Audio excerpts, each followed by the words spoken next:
Now the next reaction is douse process. Douse process में simple से एक फंडा है, ये प्रिपरेशन ऑफ फिनॉल की रिएक्शन कहलाती है। इसको हम बोलते हैं प्रिपरेशन ऑफ फिनॉल।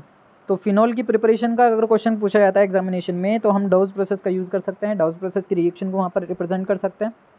रिएक्शन बहुत सिंपल है कि आपको क्या लेना है, क्लोरोबेंजीन। आप सिंपल सी एक हेलोबेंजीन लेकर के चल रहे हैं, दैट इज़ क्लोरोबेंजीन। क्लोरोबेंजीन को हम डाल रहे हैं बेसिक मीडियम में, या फिर इसको आप एल्कलाइन मीडियम भी कह सकते हैं, जो कि एक्वस यूज़ किया जाता है। NaOH का एक्वस मीडियम आपको लेना है जो नेचर में एल्कलाइन या बेसिक होगा, उसमें आपको डालना है क्लोरोबेंजीन।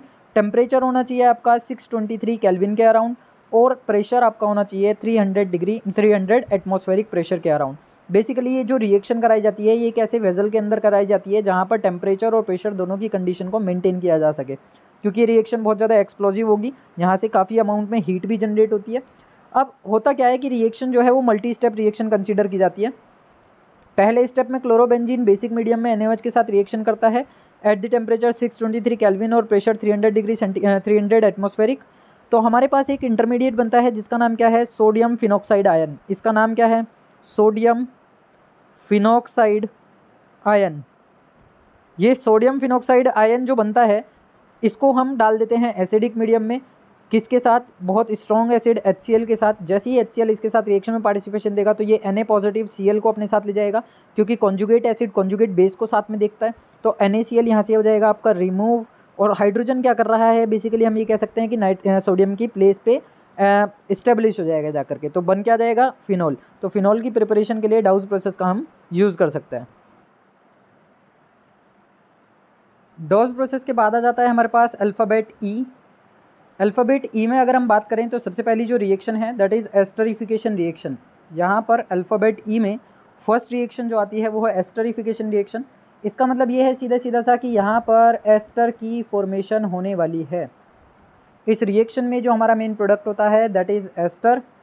इस रिएक्शन में पार्टिसिपेशन देने के लिए सबसे पहले हमें चाहिए होंगे कुछ फैटी एसिड्स, और फैटी एसिड्स का मतलब हो गया कार्बोक्सिलिक एसिड। यहाँ पर पार्टिसिपेशन देने के लिए बहुत अच्छा एक रिएक्टेंट होगा, एक अच्छा सबस्ट्रेट होगा, और साथ में रिएक्शन में पार्टिसिपेशन देगा एक अल्कोहल। तो इसका मतलब ये है कि एस्टरिफिकेशन जो रिएक्शन है वो अल्कोहल और फैटी एसिड्स के बीच में होती है, और रिजल्ट में हमें मिलता है एक एस्टर। तो अगर हम रिएक्शन में बात करें एसिटिक एसिड को लेकर के और इथाइल अल्कोहल को लेकर के, तो लिखने का तरीका सीधा सीधा सा अरेंजमेंट में बार बार यही कहता हूँ कि अरेंजमेंट अगर तुम लोगों को याद रह गया लिखना तो रिएक्शन बहुत आसान है, अदरवाइज़ रिएक्शन को करना भी मुश्किल हो जाएगा।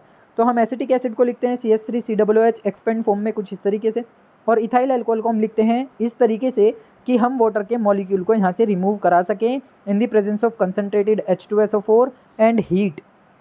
जब आप इस रिएक्शन में हीटिंग दोगे और कंसनट्रेटेड H2SO4 रखोगे तो कंसनट्रेट H2SO4 यहाँ पर वर्क करेगा as a dehydrating agent. Dehydrating agent की तरह ये यूज़ किया जाएगा, क्योंकि डिहाइड्रेटिंग एजेंट्स का काम होता है रिमूवल ऑफ वाटर को करना। तो जैसे ही एसिटिक एसिड के कॉन्ट्रैक्ट में क्या आएगा हमारे पास, इथाइल अल्कोहल, आप यहाँ से आसानी से पानी का मॉलिक्यूल रिलीज़ करा सकते हो। अब बात ये आती है कि पानी का मॉलिक्यूल रिलीज़ करने के लिए कौन H पॉजिटिव आयन को रिलीज़ करेगा और कौन OH नेगेटिव आयन को रिलीज़ करेगा। तो एस्टरिफिकेशन की रिएक्शन में अल्कोहल हमें देता है H पॉजिटिव, और जो एसिटिक एसिड है वो हमें देता है H पॉजिटिव, और जो अल्कोहल है वो हमें देता है OH नेगेटिव। इस तरीके से यहाँ से वाटर का रिमूवल हो जाता है, वाटर मॉलिक्यूल यहाँ से रिमूव हो जाएगा, और पूरे मॉलिक्यूल को आप क्या कर दोगे, आपस में कंडेंस कर दोगे, या फिर मैं ये कहूँगा कि C2H5 को सीधा सीधा शिफ्ट कर दोगे ऑक्सीजन के साथ। तो आपके पास प्रोडक्ट जो होगा वो कुछ ये होगा, CH3 C double bond O single bond O, और इसके साथ कनेक्ट हो जाएगा आकर के इथाइल मॉलिक्यूल यानी कि C2H5। इस कंपाउंड को हम बोलते हैं इथाइल मिथाइल एस्टर। अल्फ़ाबेटिकली अगर हम इसका नाम ले रहे हैं तो ये इथाइल ग्रुप है, ये मिथाइल ग्रुप है, और ये एस्टर फंक्शनल ग्रुप है। तो इथाइल मिथाइल एस्टर भी आप इसे बोल सकते हैं, अदरवाइज़ इथाइल इथेनॉइड आप इसको बोल सकते हैं, अदरवाइज़ आप इसे और क्या बोलेंगे, ये देखिए ये एसीटेट ग्रुप है, ये इथाइल ग्रुप है, तो ये हो गया इथाइल एसीटेट। इस तरीके से एस्टरिफिकेशन रिएक्शन में हमें एस्टर की फॉर्मेशन मिलती है। नेक्स्ट आ जाती है हमारे पास अल्फ़ाबेट ई के अंदर इटार्ड रिएक्शन। बहुत सिंपल रिएक्शन है, सिंगल स्टेप की रिएक्शन होती है, और इटार्ड रिएक्शन को रिप्रेजेंट करने वाला जो मॉलिक्यूल है वो केवल टोल्यूइन है। टोल्यूइन जो होती है वो इटार्ड को रिएक्शन को रिप्रेजेंट करती है। अब टोल्यूइन क्या है, बेसिकली बेंजीन के ऊपर, या फिर आप ये कह लीजिए कि बेंजीन के एक कार्बन का हाइड्रोजन अगर हम रिप्लेस करा दें बाय यूजिंग CH3, तो बनने वाला जो कंपाउंड है that is known as toluene. Toluene की प्रिपरेशन में सिंपल से एक फंडा हम यूज़ करते हैं कि बेंजीन के ऊपर जो एक H होता है उसको हम रिप्लेस करा देते हैं by using methyl halide compound. तो जो H होगा वो हेलोजन को लेकर के बाहर निकल जाता है और मिथाइल ग्रुप आकर के रिप्लेस कर जाता है हाइड्रोजन को। तो इस तरीके से टोल्यूइन की प्रिपरेशन हो जाती है। अब जो ये टोल्यूइन है बेसिकली इसको आपको सीधा और सीधा क्रोमिल क्लोराइड की प्रेजेंस में रखना है या CCl4 की प्रेजेंस में रखना है। एक चीज़ का और आप ध्यान रखेंगे कि ये जो रिएक्शन कराई जाएगी वो एक्वस मीडियम में कराई जाएगी। तो एक्वस मीडियम को प्रोवाइड कराने के लिए यहाँ पर वाटर मॉलिक्यूल का यूज़ किया जाएगा। तो क्रोमिल क्लोराइड आप लीजिए, कार्बन टेट्राक्लोराइड आप लीजिए और एक्वस मीडियम आपको जनरेट कराना होगा, क्रिएट कराना होगा फॉर दी रिएक्शन के आगे प्रोपगेट होने के लिए। तो यहाँ से ये जो CH3 ग्रुप होता है, एल्काइल ग्रुप होता है, इस एल्काइल ग्रुप का कन्वर्जन करता है chromyl chloride into the aldehyde group. Chromyl chloride का जो काम होता है वो क्या करने का है, ऑक्सीडाइज करने का है। बेसिकली जो एल्केन्स होती हैं, जो अल्काइल ग्रुप होते हैं वो ऑक्सीडाइज होकर के अल्कोहल में कन्वर्ट होते हैं और अल्कोहल से वो कन्वर्ट हो जाते हैं किसके अंदर, एल्डिहाइड के अंदर। तो क्रोमिल क्लोराइड के 2 मॉलिक्यूल या CCl4 इसके 2 मॉलिक्यूल एक्वस मीडियम में जब अटैक करते हैं टोल्यूइन के ऊपर जाकर के तो हमें देते हैं बेंजल्डिहाइड।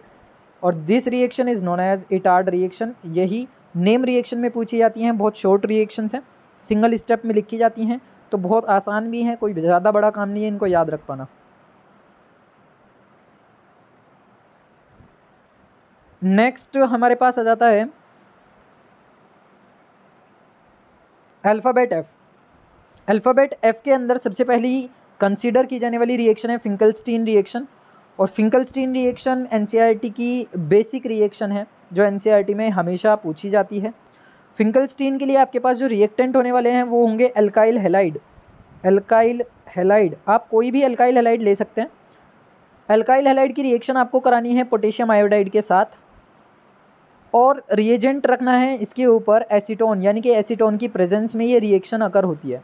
आपको सिंपल एक एल्काइल हैलाइड लिया, पोटेशियम आयोडाइड से रिएक्शन कराई, यानी कि ये हमारा हुआ एक रिएजेंट की तरह काम कर रहा है, रिएक्टेंट की तरह काम कर रहा है, ये हमारा सबस्ट्रेट हो गया और ये हमारा एज अ प्रेजेंस में एज अ कैटलिस्ट आप कह सकते हो, एज अ रिएजेंट आप कह सकते हो, क्योंकि ये जो मॉलिक्यूल है या ये वाला जो कंपार्टमेंट है जिसको हमने सेपरेट करके लिखा है यही रिस्पॉन्सिबल होता है किसी भी रिएक्शन को इनिशिएट कराने के लिए।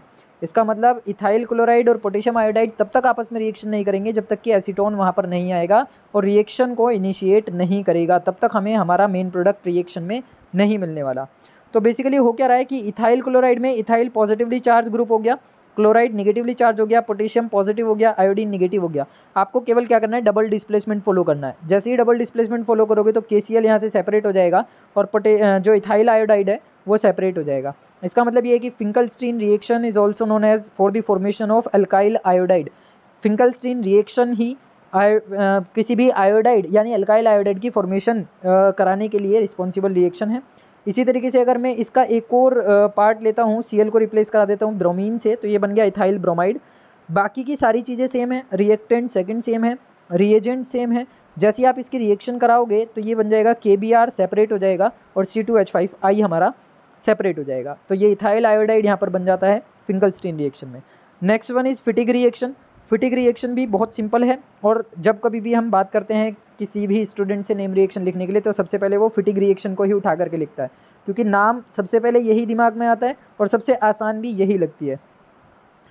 तो अगर हम बात करें फिटिग रिएक्शन की तो ये मेरे पास हो गया एक क्या, पहली चीज़ आप लोगों को क्या ध्यान रखना है कि ये केवल और केवल जो एरोमेटिक हैलाइड होते हैं वो रिप्रेजेंट करते हैं, यानी कि जो आपके पास फिनाइल हैलाइड्स हैं या फिर आपके पास हेलोअरीन्स हैं वही मॉलिक्यूल केवल और केवल फिटिग रिएक्शन को रिप्रेजेंट करेंगी। और 2 मॉलिक्यूल आपको यूज़ करने हैं फिनाइल हैलाइड के विद 2 मॉलिक्यूल ऑफ सोडियम या 2 एटम ऑफ सोडियम। आप करने क्या वाले हैं, आपने लिखा यहाँ पर क्लोरोबेंजीन, सोडियम के 2 मॉलिक्यूल मैंने ये लिख दिए और एक और मॉलिक्यूल मैंने लिख दिया क्लोरोबेंजीन का। अब होगा क्या कि ये जो 2 सोडियम के मॉलिक्यूल हैं वो 2 क्लोरीन के मॉलिक्यूल के साथ बाहर निकल जाएंगे और बाकी की ये जो बची हुई 2 बेंजीन की रिंग्स हैं वो दोनों रिंग आपस में कनेक्ट हो जाएंगी और जैसे ये दोनों रिंग आपस में कनेक्ट होंगी तो बनने वाला प्रोडक्ट क्या कहलाएगा, बाईफिनाइल। तो ये बाईफिनाइल की प्रिपरेशन है, बाईफिनाइल की फॉर्मेशन होती है इस रिएक्शन में। तो शॉर्ट नोट ऐसे भी पूछा जा सकता है कि कोई एक ऐसी रिएक्शन लिखिए जिसमें बाईफिनाइल की फॉर्मेशन होती हो।